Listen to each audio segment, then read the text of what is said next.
ഹരേ കൃഷ്ണ. സർവം ശ്രീ രാധാകൃഷ്ണ അർപ്പണമസ്തു. അധ്യായം 13. പ്രകൃതി പുരുഷൻ ക്ഷേത്രജ്ഞൻ. ശ്ലോകം 13. ജ്ഞേയം യത്തത് പ്രവക്ഷ്യാമി യജ്ഞാത്വാമൃതമശ്നുതേ അനാദിമത്പരം ബ്രഹ്മ ന സത്തന്നാസദുച്യതേ. വിവർത്തനം.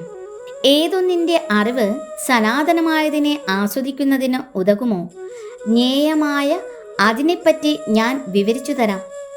അനാദിയും എന്നെ ആശ്രയിച്ചുള്ളതുമാണ് ബ്രഹ്മം.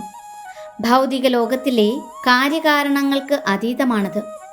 ഭാവാർത്ഥം: കർമ്മക്ഷേത്രത്തെയും ക്ഷേത്രജ്ഞനെയും കുറിച്ച് ഭഗവാൻ പ്രതിപാദിച്ചു കഴിഞ്ഞു. ക്ഷേത്രജ്ഞനെ അറിയേണ്ടതെങ്ങനെ എന്നും വിശദീകരിച്ചു.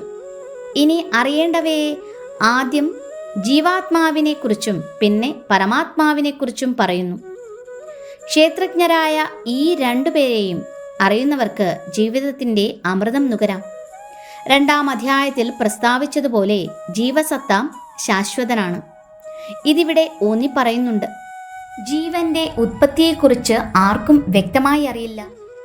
ഭഗവാനിൽ നിന്നുള്ള ജീവാത്മാവിൻ്റെ ആവിർഭാവത്തിൻ്റെ ചരിത്രം ആരും രേഖപ്പെടുത്തിയിട്ടില്ല. ആ നിലയ്ക്ക് അത് തുടക്കമില്ലാത്തതാണ്.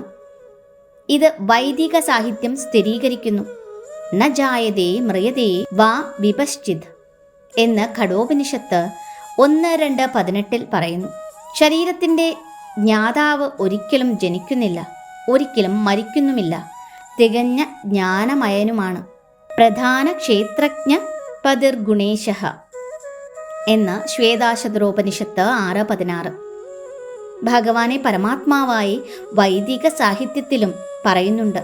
പ്രധാന ക്ഷേത്രജ്ഞനും പ്രകൃതിയുടെ ത്രിഗുണങ്ങൾക്ക് അതീതനുമാണ് പരമാത്മാവ്.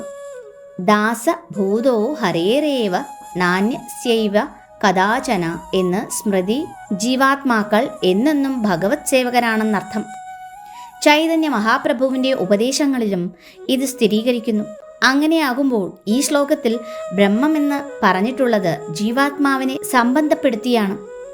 ജീവാത്മാവിനെ കുറിക്കുമ്പോൾ ബ്രഹ്മപദം ആനന്ദ ബ്രഹ്മത്തെയല്ല, വിജ്ഞാന ബ്രഹ്മത്തെയാണ് സൂചിപ്പിക്കുന്നത് എന്നും മനസ്സിലാക്കണം. പരംബ്രഹ്മമായ ഭഗവാനാണ് ആനന്ദബ്രഹ്മം. ഹരേ കൃഷ്ണ. സർവം ശ്രീ രാധാകൃഷ്ണ അർപ്പണമസ്തു.